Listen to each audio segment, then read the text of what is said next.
Hello people, welcome back to another episode of our movie preview and review to your favorite girl B. Today guys, I'll be reviewing the movie Jolly Roja. Come along with me guys. He looks smart,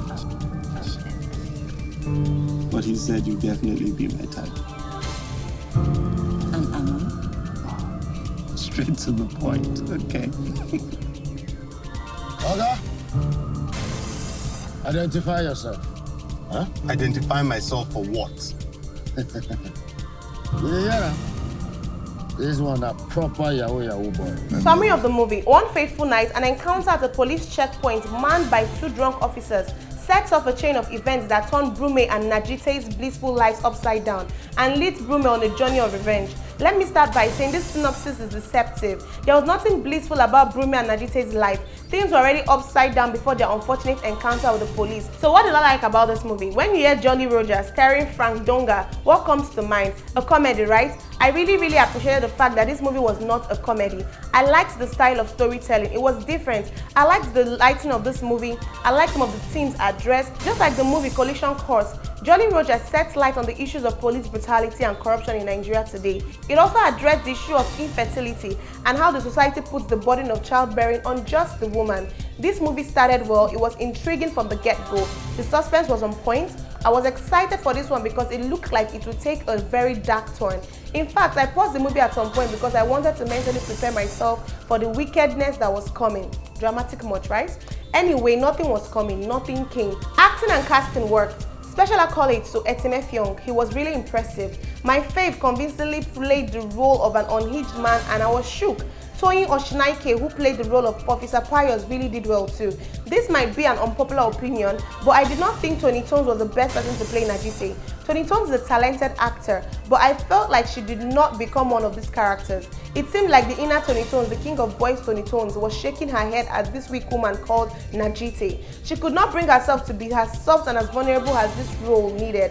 Even when she was crying, even when guilt was eating her up, even when she was confessing that she cheated and was begging for forgiveness from her husband, she still had her trademark smirk on her face that just took away from the delivery of the scenes. What did I not like? Too many elements infused into this movie did not seem to have a purpose. The movie started with 3 definitions of the word Roja, but only one definition applied to the movie. So what was the purpose of the 2 other definitions?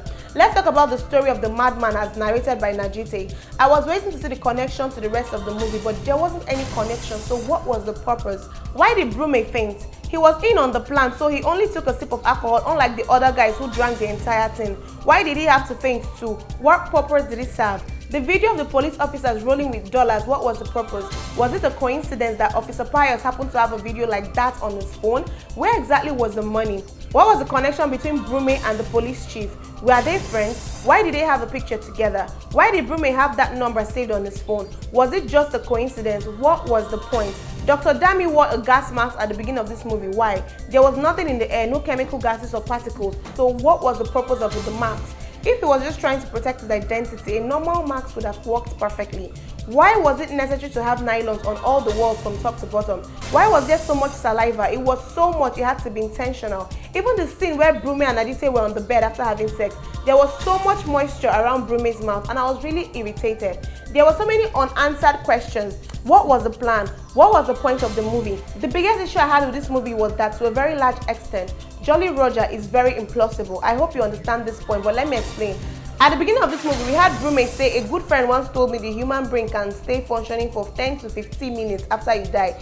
This movie will be narrated within this time frame. This means that this movie is Brume's narration of the occurrences that led to that night and what happened that night. In line with the above, there were so many things that we should not have seen because Brume was not there when it happened. He could not and should not have known that these things happened because he's not an omniscient narrator. For example, the scene where the police officer went into the restroom and attached a weapon to his tie. Attention to details was not the best. For example, in one of the toilet scenes, Officer Pius' shirt was changed and the blood stain moved its position from his right shoulder to his left shoulder. Also, before Brume even touched Officer Felix, he already had bruises all over his body. Makeup and effect was not great either. The bruises looked so old, especially the one on Frank Donga's arms. They did not look like fresh bruises. The person responsible for creating them did not do a good job. I did not like the way the plot progressed. It seemed like they were just dragging it and there was no actual end in mind. There was so much suspense at the beginning, but they could not sustain the momentum and the whole thing just became bland as the movie progressed. Anyway, this movie was not entertaining. It was dark and sad, but not dark enough or sad enough to be considered a good watch. It had the potential to be something really good, but something went wrong somewhere. As a viewer, you don't really feel bad for any of them because the stakes were not clear or high enough for you to be emotionally invested. I personally thought the end was very annoying. It was very underwhelming. Overall, Jolly Roger leaves you with mixed feelings. You know it was not a good watch, but you can't really call it a terrible watch either. You just wonder, what did I just watch? I'll fire your head now.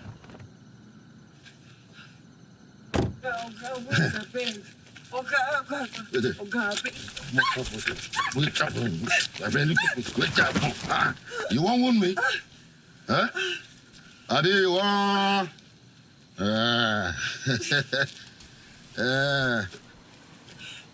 See as you're fine. Huh? Fine girl. See as you're fine. Yeah, give me something now. Go. Give me.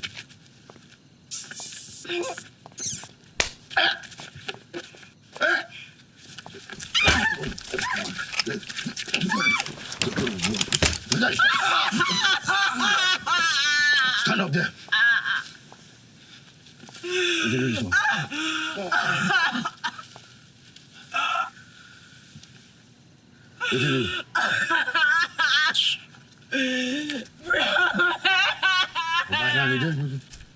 Shut up there.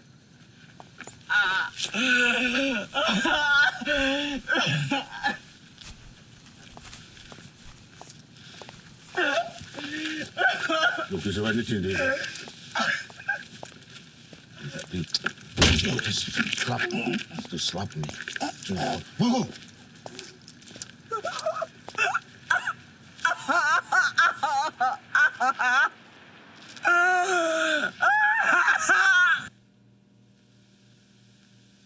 That was the end of Najite. Mother of 2 unborn children. There was nothing they could do to save her. She died, bleeding on a hospital bed. I didn't know. Please, have mercy. She didn't have mercy on my wife while you kicked her.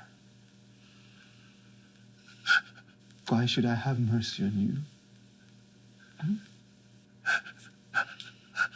Please, have mercy. You don't have to do this. I have a family.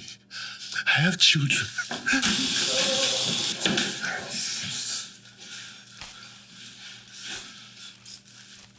Yes.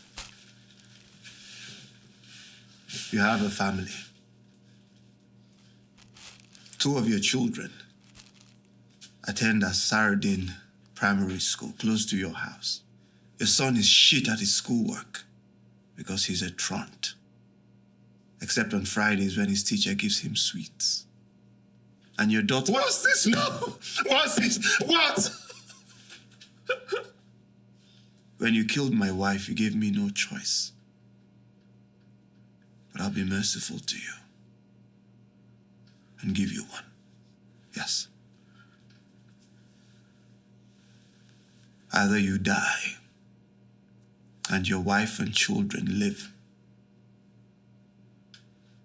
or you live and they die. Choose. Choose or I'll choose for you. I want to live. I want to live. You are despicable.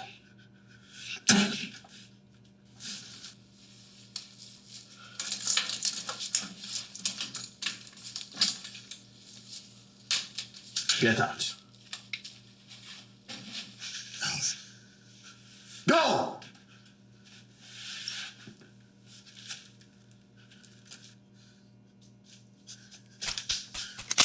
No! Why? No, why? And with that, guys, we've come to the end of today's episode of our movie preview and review. It's Your Favorite Girl B. If you've seen the movie, let me know what you think in the comment section. And if you're yet to see it, go see it and still return and let me know what you think in the comment section. But for you to do that, of course, you have to be following us on our social media handles. On Instagram, we go by e.com_official. For Facebook and YouTube, we go by e.com_official. And for Twitter, we go by EDOCCOM01, all in lowercase alphabet. I remain your favorite girl B. Bye, guys.